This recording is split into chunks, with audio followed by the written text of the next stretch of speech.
Okay, we're finally back. I've been waiting on parts for quite a long time. And some of those parts are new bearings for the drive and idler axles. I've needed to pick up a new chain. This is actually a bulk chain.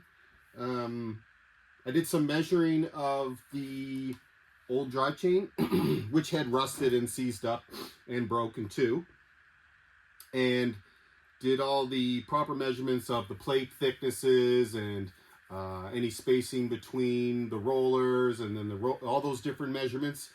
Went to chain manufacturer websites and looked for the appropriate chain that matched those dimensions, and from what I found, it is a 3/8 double chain.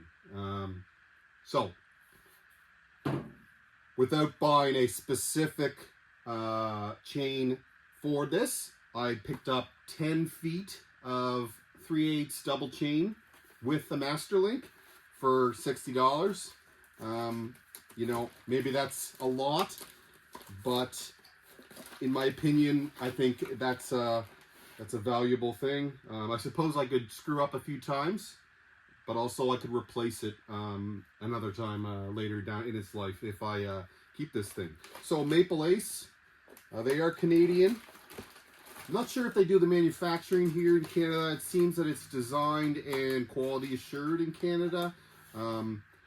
These designed in... It says design and quality assurance in Canada, but I did see that the bearings indicated that they were made in China, but maybe validated. So what I noticed, there's these bearings should be one here in the chain case, one on this side, and then two in the idler. They are all the same sized bearing. They are all rubber sealed as well, and they all have a few differences, but they are all the base bearing. So this is a similar bearing, but it has a snap ring that holds it in place, but the bearing is the same as these ones. So I was able to find that. And these are double sealed on either side, but the bearings that I took out are only have a single side. I think that's to allow the grease from the grease nipple to go in. I think I'd rather keep these bearings working the way that the machine intended them to be. So I am going to take one of the rubber seals out of most of these. The one for the chain case has oil, I believe, inside the chain case, lubing that chain. But the other side is where you'd apply your grease bearing. And you wouldn't want the mixing of the oil and the grease, so change the viscosity and limit their effectiveness for either side of that. So again, I will take the backside bearing out so the oil can lubricate the bearings, but this side will remain sealed, which is submerged in the oil bath in the chain drive. Another thing that I was able to find, these were from Fortnine or Revco. One of the two, I forget, they are Kimpex products, and they are by dimension. Now, most of the hardware for this SnoJet seems to be standard. And, you know, the chain was 3/8. The threads seem to be a standard. However, you do that conversion to your metric in millimeters, and Kimpex produces some seals that are basically 2-inch outer diameter, 1-inch inner diameter, and I think these are 15 millimeter thickness.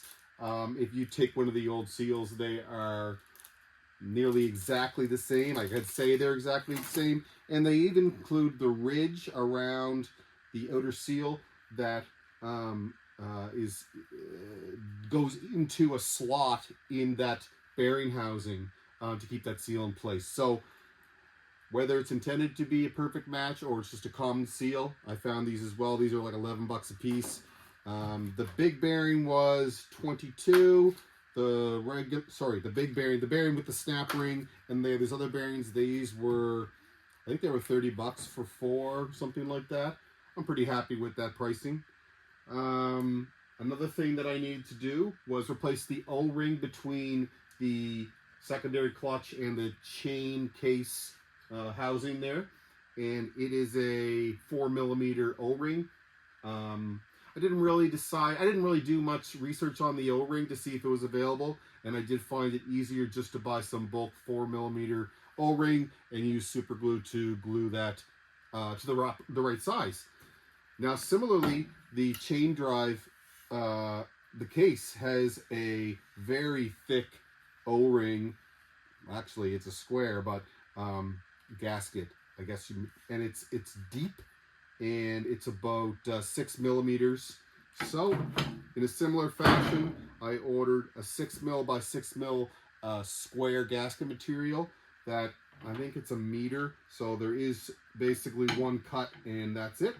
But it fits right in place, and I think, and there's still plenty of material above the depression in the case to provide a good seal. So I'm pretty happy with that, and I think this was $11. So, you know, you probably could buy a lot of it and help yourself to a lot of projects, get a good deal on it. So, the last thing that I did, the Heim joints for the steering, those were quite rusted up, and they didn't pivot basically at all. So this was before that I determined that all the hardware is standard and not metric. So I ordered some Heim joints, and I got some steel from a local shop and made steering joints. They do fit perfectly. But I think I need to shorten them a little bit. But I might need to get the hood on to see where I should line those arms. But anyway, we need to get the track on so we can put the skis on so we can put this down on the ground. Probably not going to record much of this. It's, I got to figure it out myself. But hopefully you can take on that adventure yourself as well.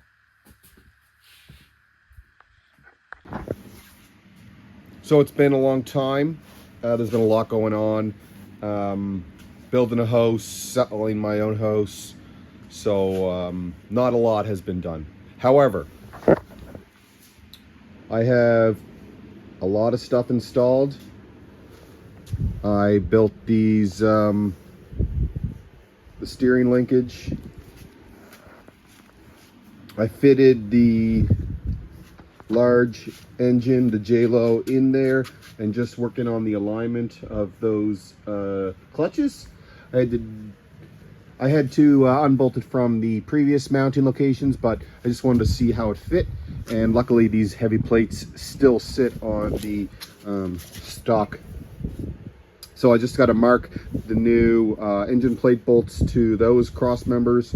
That's well in place. I still need some hardware for these accessories, and haven't been working on trying to get the right stuff lately. My other brace is damaged, and I tried to braze it, but that didn't work. I'm not sure what I'm going to do about that right now. It's a very unique part, I think. So I'll have a look on eBay, see if I can find something. I didn't install the drive chain yet. Just wanted to wait and see if I needed to take the tracks off again, which I did put on. However, it might be just because the track is probably dry and maybe a little tight, but I'm having some problem getting both the springs into their mounting locations, and I feel like there's a lot of tension on that track already. One thing I did notice, that the slack on the top part of the track is a little bit more than the bottom, so I might need to just make sure that slack's even, which means I'll probably have to take the idler shaft off. Yeah. And the skis are pretty, it went on nicely. However, one of the splines is this spline, I think, is worn out and doesn't grab as nicely as it should. As you see, this ski is not moving. However, the linkage is. What else? I've been looking at the hood again, preparing myself for how much work that's going to be. Haven't done fiberglassing for a little while, but you know, we're heading into summer, so I got lots of time before this needs to be ready for the trail. And I need to build a seat. So I don't expect a video or an update on this for a couple months at least, because of I'm going to be moving and selling and probably starting the lawn and that sort of stuff. So hope you enjoyed what I've done so far. Anyway, thanks for watching.